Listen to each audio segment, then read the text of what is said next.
नमस्कार दोस्तों, स्वागत है आप सभी का एक बार फिर से हमारे YouTube चैनल पर। प्यारे दोस्तों, आज हम आपको एक ऐसी सच्ची घटना बताने जा रहे हैं जो कि बिहार के दरभंगा के एक गांव में घटी, जो कि जंगल के बिल्कुल करीब बसा हुआ है। इसी गांव में राजू और शामू नाम के दो व्यक्ति रहते थे। दोनों के बीच काफ़ी अच्छी दोस्ती थी और दिन के समय दोनों ही बकरियों को चराने के लिए जंगल में जाया करते थे। उसी जंगल में एक इच्छाधारी नागिन अपने नाग के साथ रहती थी और अपनी नागमणि की रखवाली करती थी।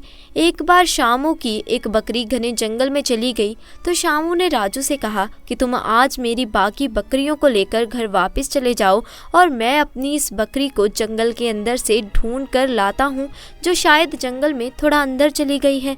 उधर नागिन भी अपना भेष बदल कर तथा मनुष्य रूप धारण कर नाग को नागमणि की रखवाली के लिए छोड़कर गांव के भ्रमण के लिए निकली हुई थी।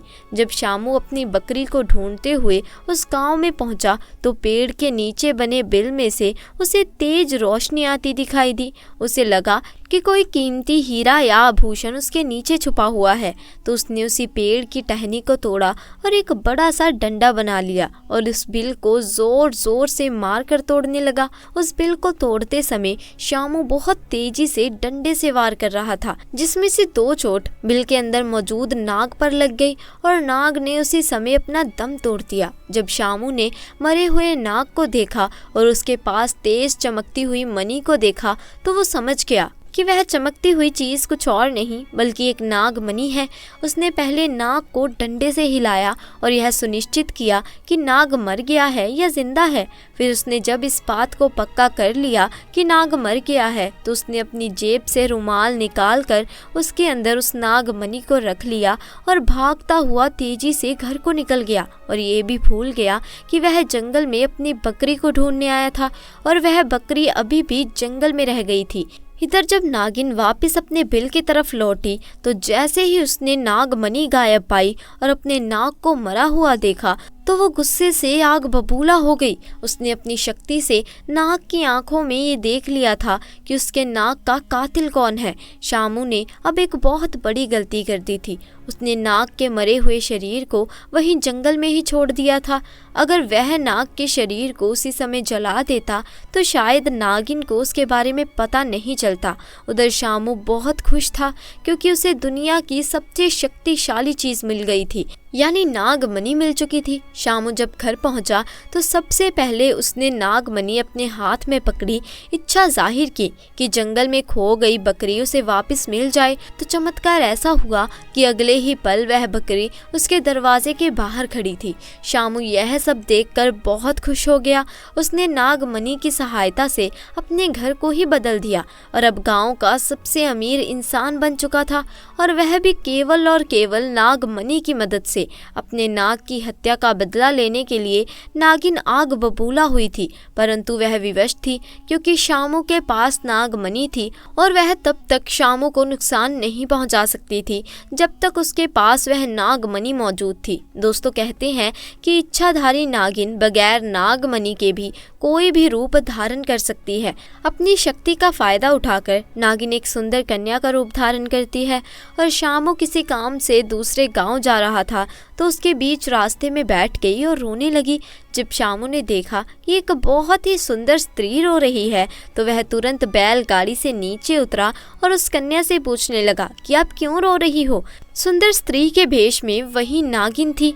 उसने कहा, मेरा नाम सोनिया है और मैं अपने पति के साथ दूसरे गांव में रहती हूँ, परंतु कल वो एक सुंदर कन्या के साथ शादी करके आ गया और मुझे मार मार कर घर से बाहर निकाल दिया। मैं बेसहारा हूँ, लाचार हूँ। शामू को उस स्त्री पर तरस आ गया और उसकी सुंदरता से शामू बहुत मोहित भी हुआ और उसे अपने घर ले आया। धीरे धीरे नागिन और शामू के बीच में दोस्ती शुरू हो गई और यह दोस्ती इतनी गहरी होती चली गई कि शामू को पता ही नहीं चला कि कब वह स्त्री के प्यार में फंस चुका था। एक दिन शामू और सोनिया यानी वो नागिन दोनों घूमते हुए निकले और एक जगह एकांत पाकर सोनिया ने शामू से पूछा, तुम्हारे गले में ये तेज चमकती हुई चीज क्या है? तो शामू ने बोला, कुछ नहीं, एक साधारण सा आभूषण है, मुझे बहुत अच्छा लगता है इसीलिए मैं इसे गले में पहनता हूँ।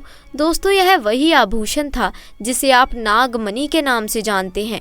जब सोनिया बोली कि क्या तुम मुझे यह आभूषण कुछ समय के लिए दे सकते हो, क्योंकि मुझे इसकी चमक बहुत भाती है, मैं इसे पहन कर देखना चाहती हूँ कि आखिर मेरे गले में ये कैसा लगता है। इस पर शामू चिल्लाते हुए बोला, नहीं, मैं तुम्हें ये नहीं दे सकता, इसके बदले तुम कुछ और मांग लो, मैं तुम्हें दे दूंगा। इस पर सोनिया एकदम से गुस्सा होकर बोली, शामू तुम तो कहते थे कि तुम मुझे बहुत प्यार करते हो, अपनी जान से भी ज्यादा प्यार करते हो, और मैं बस एक तुम्हारे गले का छोटा सा आभूषण ही तो मांग रही हूँ। इस चीज के लिए तुम मुझे मना कर रहे हो और मुझ पर गुस्सा क्यों कर रहे हो? रहने दो, मैं जानती हूँ तुम्हारे लिए क्या ज्यादा मायने रखता है। दोस्तों फिर शामू ने ना चाहते हुए भी वह आभूषण सोनिया को दे दिया और सोनिया को देते हुए यह बोला कि ठीक है, कुछ समय के लिए तुम इसे पहन सकती हो, परंतु ध्यान से। सोनिया के हाथ में जैसे ही वह नागमणि आई, सोनिया का रूप एकदम से बदलने लगा। केवल एक पल में ही वह सोनिया एक सुंदर कन्या से एक भयानक नागिन के रूप में परिवर्तित हो गई। उसका चेहरा बिल्कुल नाग सा हो गया और उसने कई बार श्यामू को डसा और डस डस कर उसे मार दिया। नागिन का इंतकाम पूरा हो चुका था, उसने अपने नाग का बदला ले लिया। दोस्तों तब से ये नागिन इसी गांव में अपने नाग के लिए 500 साल से आज भी जिंदा है। इसके बाद से वहाँ कुछ ऐसी घटनाएं सुनने में आई हैं जिसे सुनकर हर कोई हैरान है। वहाँ के स्थानीय लोगों का कहना है कि उन्होंने एक नागिन को महादेव की पूजा करते देखा है और इसके बाद अचानक वो नागिन कहीं गायब हो जाती है, किसी को नहीं मालूम। जब इस बारे में गांव के मंदिर के पुजारी से बात की गई तो मंदिर के पुजारी का कहना है कि अपने नाग की मृत्यु के बाद से ही नागिन भयंकर रूप धारण करके अपने नाग को ढूंढ रही है और जिस तरह से पिछले 500 सालों से महादेव की पूजा करती आ रही है, वैसे ही इस बार भी करती है। नागिन इस मंदिर में आती है और भगवान शिव से अपनी प्रार्थना कर बिना किसी को नुकसान पहुंचाए चली जाती है। आज भी लोग कहते हैं कि तकरीबन 500 साल से ये नागिन इस मंदिर में आ रही है। तो दोस्तों कभी भी एक नागिन के नाग को नहीं मारना चाहिए और साथ ही नागिन की नागमणि तो भूल कर भी नहीं छूनी चाहिए, अन्यथा वो नागिन 7 जन्मों तक उस व्यक्ति का पीछा नहीं छोड़ती। क्योंकि दोस्तों हर एक इच्छाधारी नागिन के पास उसकी नागमणि ज़रूर होती है।